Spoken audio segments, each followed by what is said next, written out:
பெரிய பெரிய மாங்காய் மரத்துல தானே மாங்காய் பார்த்துருக்கீங்க. இங்க வாங்களேன், இங்க பாருங்க இந்த மரம் எப்படி இருக்கு. இங்க பாருங்க குட்டி மாங்காய். அங்க பாருங்க, அங்க மரமே இல்ல ஆனா மாங்காய். அங்க மரமே இல்ல ஆனா அதுல எவ்வளவு பெரிய மாங்காய் பாருங்க.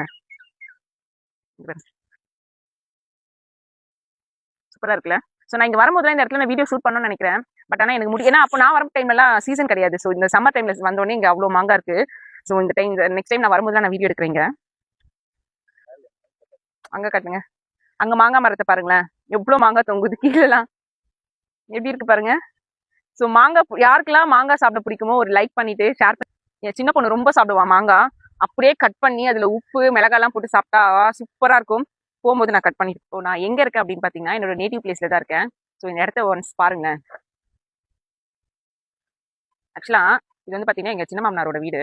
ஸோ அவங்க இதுலயே மாந்தோப்பு மாங்காய் பாருங்களேன். ஸோ இந்த மாங்காய்லாம் அதுவே பார்க்கும் போதே கடிச்சு சாப்பிடணும் போல இருக்கு. ஸோ அந்த மாதிரி எவ்வளவு கிட்ட கிட்ட கிட்ட இருக்கு பாருங்க. இங்க பாருங்களேன், இங்க பாருங்களேன், இங்க பாருங்க எவ்வளவு கிட்ட இருக்கு பாருங்க. எவ்வளவு பார்க்கும்போதே எவ்வளவு. ஆக்சுவலா இப்போ நான் வீட்டுக்கு போகும்போது எல்லாத்துலயும் கொஞ்சம் அறுத்துட்டு போலான்னு தான் பிளான் பண்ணியிருக்கேன். இங்க பாருங்க இவ்வளவு கொத்து கொத்து கொத்தா இருக்கு பாருங்க. இது மட்டும் இல்ல, ஃபுல்லா அப்படிதான் கீழே கீழே கீழே தொங்க. அங்கெல்லாம் பாத்தீங்கன்னா அவ்வளோ